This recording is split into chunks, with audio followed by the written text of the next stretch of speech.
ሰላም ጥዕና ሃበልና ከመይ ፀኒሕኩም ክቡራት ተኸታተልቲ መረብ ኒውስ ሕዚ እውን ሓደሽቲ ሓበሬታታት ሒዝናልኩም ናባኹም መፂና ኣለና ብዛዕባ ፅምዶ ኣብ ዝለዓለ ብርኪ ምትሕግጋዛት ናይ ኩናት መሳርሕን ካልኦት ፖለቲካል ዲፕሎማስን ብተወሳኺ ድማ ዞባዊ ምንቅስቃሳትን ዝርከብዎም ዓበይቲ ዕማማት ንዓመመ የቅስቅስ ከም ዘሎን ስርዓት ብልጽግና ድማ ብሓድሽ አጀንዳ መምጽኡን ብዝርዝር ክሪኦ ኢና ከምኡ ድማ ኣብ ግብጽ ዝተኻየደ ዲፕሎማሲያዊ ዝርርብ ናይ ኤርትራ ሱዳን ሶማልን ግብጽን ዝምልከት እዚ እንታይ ዓይነት አንድምታ ኣለዎ ንዝብል እውን ብዝርዝር ክሪኦ ኢና ከምኡ ድማ እቲ ኣብ መንጎ ናይ ትግራይን ኤርትራን ዘሎ ምትሕግጋዛት እንታይ ይመስል እቲ ዝተሓጋገዝዎ ዘለው ናይ ኩናት መሳርሒ ይኹን ከምኡ እውን ናይ ፖለቲካል ዲፕሎማሲ ስራሕትታት እንታይ ይመስል እንታይ ዓይነት አንድምታ ከለዎ ኣብ ልዕሊ ትግራይን ኤርትራን እንታይ ዓይነት ጥቕሚ ከምፅኡ ኣብ ልዕሊ ብልጽግና ድማ እንታይ ዓይነት ጽዕንቶ ክሕደሩ እዩ ንዝብል ብዝርዝር ክሪኦ ኢና ከምኡ ድማ እቲ ሕዚ ብልጽግና ዝፈብርኽዎ ዘለው ፋብሪኬትድ ዝኾኑ ሓሶታት ኣብ ልዕሊ ትግራይን ኤርትራን ሓድሽ ዓይነት አጀንዳ ሒዞም መፅኦም ኣለው እቲ አጀንዳ ንሱ ብጣዕሚ እዩ ሕዚ ከቢድ አጀንዳ ገይሮም መቆፂሎም ዘለው ኣብ ልዕሊ ትግራይን ኤርትራን ክፈጥሮ ዝኽእል ጽዕንቶ እውን ፍሉጥ እዩ ክብረት ተኸታተልቲ እዚ እውን ብዝርዝር ክነግረኩም እየ ከምኡ እውን እቲ ናይ ዲፕሎማሲያዊ ዝርርብ ናይ ኣብ ግብጽ ዝተኻየደ ኣብ መንጎ ናይ ኣሜሪካን ናይ ኤርትራን ወፃኢ ጉዳይ ሚኒስትራት ዝምልከት እውን ሓደ ዓብይ ዝኾነ ሓበሬታ ወፅዩ ኣሎ ንሱ እውን ብዝርዝር ክነግረኩም እየ ክብራት ተኸታተልቲ እዚ ሓበሬታ እዚ ናብ ኩሉ ህዝብና ንክበፅሕ ብጣዕሚ ደስ ዝብል ዜና ስለ ዝኾነ ኣብ መንጎት ናይ ኤርትራ ናይ ትግራይን ዘሎ ህዝቢ ድማ ተስፋ ዝህብ ዓይነት ሓበሬታ ስለ ዝኾነ ድማ ሼር ምግባር ኣይትረስዑ ከምኡ እውን ሰብስክራይብ እናገበርኩም ቤተሰብ ኩኑ ክብለኩም ይደሊ ሕዚ ዘረባ ከይብዛሕኹ ናብቲ ናይ ጽምዶ ዝምልከት ክሕልፈኩም ብዛዕባ ጽምዶ ኣብ ዝለዓለ ብርኪ ምትሕግጋዛት ናይ መሳርሒ ኩናታት ምልውዋጣት ከምኡ ድማ እቲ ናይ ፖለቲካል ዲፕሎማሲ ኣካይዳ ከምኡ እውን እቲ ናይ ዞባዊ ምንቅስቃሳት ዝርከብዎም ዓበይቲ ዕማማት ኣብ ሰዓት እዚ እናተዓመሙ እዮም ዝርከቡ ክብራት ተኸታተልቲ ከም ዝፍለጥ ጽምዶ ኢልካ ዝጅምር ኦልሞስት ዓመታት ኣቁፂሩ ኣሎ ናብ መንጎ ኤርትራን ኣብ መንጎ ትግራይን ዝተጀመረ እዚ ናይ ጽምዶ ምንቅስቃሳት ኣብ መንጎ እቲ ናይ ክልቲኡ ናይ ዓድታት ዘሎ ናይ ዲፕሎማሲ ይኹን ናይ ፖለቲካ ይኹን እቲ ናይ ወታደራዊ ሓገዛት ዓበይቲ ዝበሃሉ ደረጃ ዓሚሙ ይርከብ ክቡራት ተኸታተልቲ ኣብ ሰዓት እዚ ብጣዕሚ ደስ ዝብል እዩ ንህዝብና ሕዚ እውን እቲ ናይ ዝተፈላለዩ ናይ መሳርሒ ኩናታት ብኤርትራ ኣቢሉ ናብ ትግራይ ዝኣተዉ ከም ዘሎ ዝተፈላለዩ ዘመናዊ መሳርሕታት ዝተፈላለዩ ናይ ፀረ ነፈርቲ ክኾኑ ይኽእሉ ከምኡ እውን እቶም ካብ ቀለልቲ ጀሚሩ ክሳብ ከበድቲ ዘለዉ ብረታት ክቡራት ተኸታተልቲ ሕዚ እውን እቲ ሰራዊትና እቲ ናይ ጅግና ሰራዊትና እቲ ሓየት ሰራዊትና ንህዝቡን ንዓዱን ንርስቱን ክብል ኩሉ ግዜ መስዋዕት ዝኸፍል ዘሎ ጅግና ሰራዊትና ሕዚ እውን ንዕኡ ተወት ክኾንዎ ዝኽእሉ ንዓቕሚ መጠናኸሪ ክኾንዎ ዝኽእሉ ዝተፈላለዩ መሳርሕታት ሕዚ እውን ብኣንፈት ኤርትራ ኣቢሉ ከም ዘእተወ እዩ ሕዚ እውን ብልበ ሙሉእነት ጌርና ክንነግረኩም ዝደሊ ምክንያቱ እዚ ነገር እዚ ሕዚ እውን ኩሉ ግዜ ሓባቢና ክንከይድ ኣይደለናን እንታይ እዩ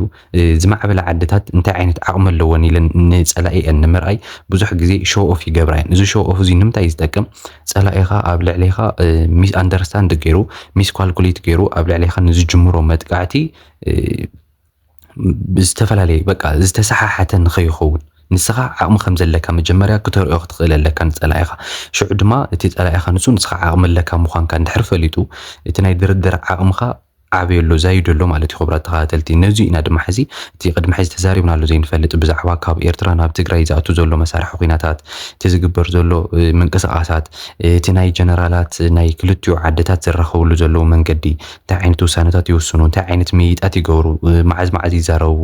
ኣበይ ኣበይ ከይራኸቡ ንዝብል ነገራት ክሳብ ሕዚ ኣይተንተናዮም ፀኒሕና ካብ ሎሚ ጀሚርና ግን እቲ ኩነታት እናጠንከረ ይመፅእ ስለ ዘሎ ሕድሕድ ዘሎ ምንቅስቃሳት እናተኸታተልና እናረኣና ሕዚ እውን ንሰራዊትና ንሓደጋ ብዘይህብ መልክዑ ነቲ ናይ ጽምዶ ምንቅስቃስ ሙቭመንት እውን ናብ ሓደጋ ብዘይእቱ መልክዑ ሕዚ እውን ኩሉ ግዜ ሓበሬታ ናባኹም ክነብል ኢና ንፀላእትና ድማ ሕዚ እውን TDF እንታይ ዓቕሚ ወኒኑ ኣሎ እንታይ ዓይነት ምንቅስቃሳት ይገብር ኣሎ ንዝብል ንሓደጋ ብዘይእቱ መልክዑ ንፀላእትና ክነሕፍሮን ክንክእል ኣለና ዓቕሚ ከም ዘለና ድማ ኩላትና ክንዛረብ ክንክእል ኣለና ምክንያቱ ሓደ ኣካል ዓቕሚ እንተሃልይዎ ክደፍሮ ዝኽእል ፀላኢ የለን እንተኾይኑ እውን ማዕረ ትኸውን እሞ እቲ ናይ ምልዛብ ወይ ከዓ ዘተ ኣካይዳኻ ይምዕብል ማለት እዩ ዝኾነ ኮይኑ እቲ ካብ ኣንፈት ኤርትራ ኣቢሉ ናብ ትግራይ ዝኣቱ ዘሎ መሳርሕታት ኮነ ናይ ነዳዲ ኣቕርቦት ኮነ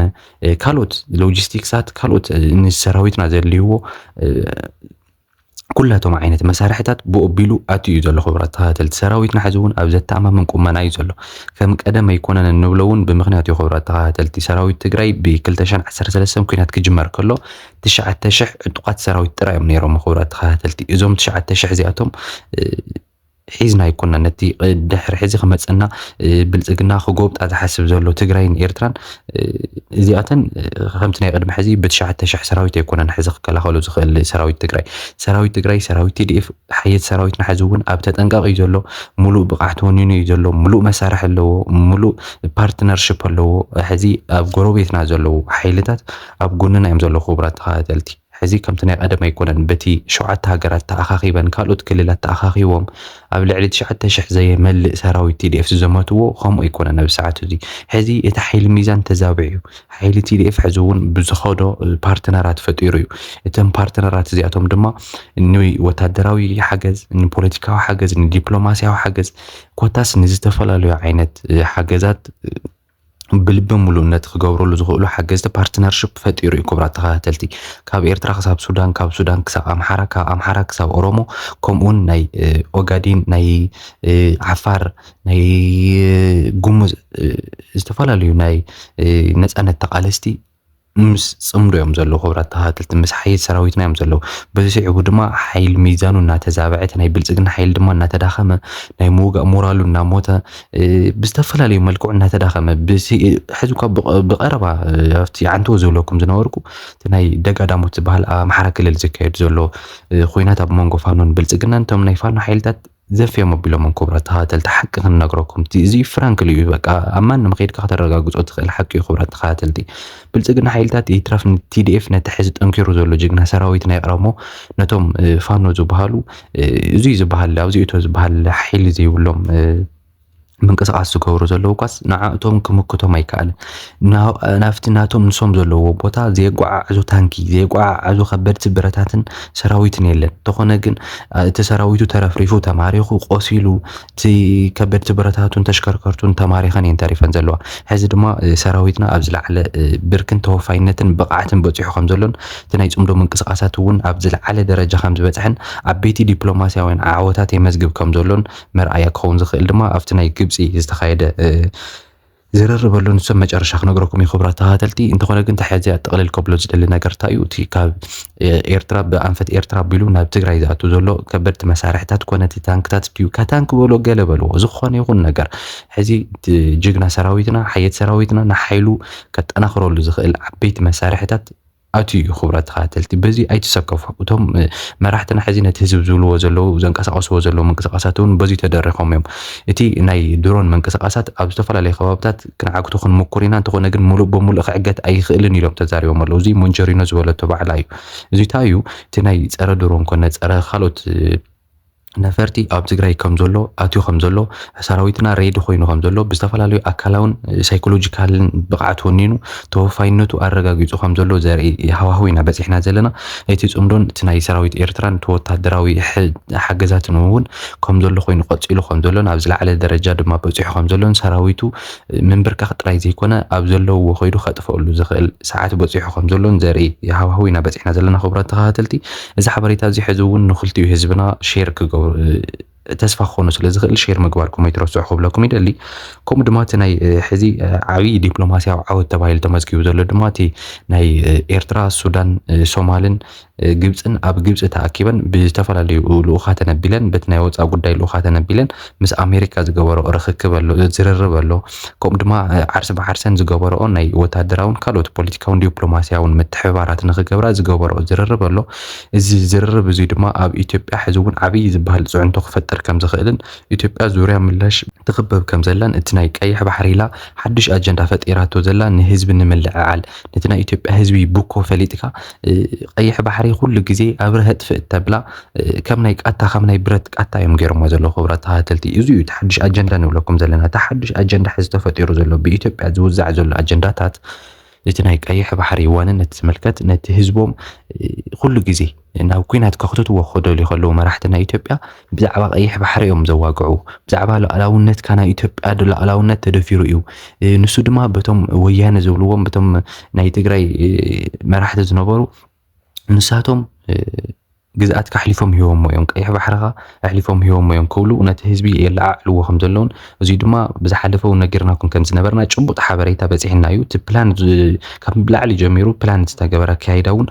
ናባኹም ኣቢልና ነርና ክቡራት ተኸታተልቲ ነስዒቡ ድማ ሕዚ ብዝተደራጀወ ብወፍሪ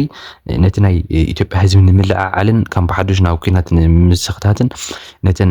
ነቲ ናይ ኤርትራን ናይ ትግራይን ሓይሊ ድማ ፀሪካ ካሊእ ዓይነት ሓይሊ ንምፍጣርን ዝገብርዎ ዘለዉ ምንቅስቃሳት ሸበድበዳት ኣብ ዝለዓለ ብርኪ ኣውፂሖም ኣለዉ እቲ ናይ ቀይሕ ባሕሪ ፕሮፓጋንዳኦም ሓድሽ ኣጀንዳ ገይሮም ቀሪፆም ኣለዉ እዚ እውን ብዝተፈላለየ መልክዑ ናብ ህዝቦም ንክበፅሕን ህዝቦም ድማ ብኡ ተለዓዒሉ ናብቲ ኩናት ሆ ኢሉ ንክኣቱን ይገብርዎ ከም ዘለዉ እቲ ትወፅእ እቲ ሓድሽ ኣጀንዳ ዝብለኩም ዘለኹ ክቡራት ተኸታተልቲ እዚ ይሳኽዐሎም ዲ ኣይሳኽዐሎምን ዝብል ሕደግዎ እቲ ናይ ፅምዶ ሓይሊ እንታይ ይሰርሐሎ ንዝብል እውን ሕደግዎ ምንም ዘጠራጥር ነገር የብሉን እቲ ዓምባኽ ሰራዊት ይትረፍ ንዓሰብ ንቀይሕ ባሕሪ ካሊእ ንክቆፃፀር ይትረፍ እሞ ንፋን ንክቆፃፀር ኣይከኣለን ኢለኩም ክቡራት ተኸታተልቲ ይትረፍ ናብ ትግራይ ንክመፅሲ ይትረፍ ትግራይ መፅኡ ንክቆፃፀርሲ ነቶም ኣብ ኦሮምያ ኮይኖም ኩሉ ግዜ መጥቃዕቲ ዝፍፅምሉ ዘለዉ ናይ ኦላ ሓለፍቲ ናይ ኦላ ዕጡቃት እውን ክቆፃፀሮም ኣይከኣልን ዘሎ እዚ ድማ ንትግራይ ንኤርትራን ዓብይ ዝበሃል ዓወት እዩ ነቶም ናይ ፅምዶ ኣልያንስ እውን ዓብይ ዝበሃል ዓወታት እዩ ዝምዝገብ ዘሎ ክቡራት ተኸታተልቲ እቲ ናይ ዲፕሎማሲ ዓወት እውን እቲ ናይ ኣሜሪካ ናይ ወፃኢ ጉዳይ ሚኒስትር ኣብ ግብፂ መፅኡ ምስቶም ናይ ኤርትራን ናይ ሶማልያን ልኡኻት ተዘራሪቡ ኣሎ እዚ እውን ሓደ ዓብይ ዲፕሎማስያዊ ዘተ እዩ ኣብቲ ቀይሕ ባሕሪ ዝምዕብል ዘሎ ሓይሊ ብርግፅ ኣሜሪካ ብንቕሓት ከም እትከታተሎን ምስቲ ናይ ማእኸላይ ምብራቕ ዘሎ ጎንፂ ናይ ኢራንን ኣሜሪካን ስዒቡ ድማ ኣብ ቀይሕ ባሕሪ እውን ዝኾነ ይኹን ጎነፅ ከይለዓል እትኽተሎ ዘላ መስርሕ ፖሊስ እውን ንዑ ዘረጋግፅ ክቡራት ተኸታተልቲ ከምኡ እውን እቲ ናይ ልኡኻት ናይ ወፃኢ ጉዳይ ሚኒስትራቶም ኣቢሎም ዝዛተይሉ ዘለዉ ዘተ ነቲ ናይ ፅምዶ ምንቅስቃስ ዓብይ ዝበሃል ዲፕሎማስያዊ ለውጢ ከምፀሉ ዝኽእልን እቲ ናይ ሓይሊ ሚዛን ድማ ይዛባዕ ከም ዘሎን ዘርኢ ኩሉ ነገራት እዩ እናተኻየደ ዘሎ ክቡራት ተኸታተልቲ እቲ ናይ ኤርሚን ማሲንጋ ንኻልኣይ ግዜ ናብ መቐለ ንክኸይድ እዩ ዝበሃል ሓድሽ ሓበሬታ እውን እናወፀ እዩ ዝርከብ እዚ እውን ነቲ ናይ ዝኸይድ ዘሎ ናይ ፅምዶ ምንቅስቃሳትን ከምኡ እውን እቲ ናይ ሓይሊ ሚዛን ምዝባዓት ዝምልከት እውን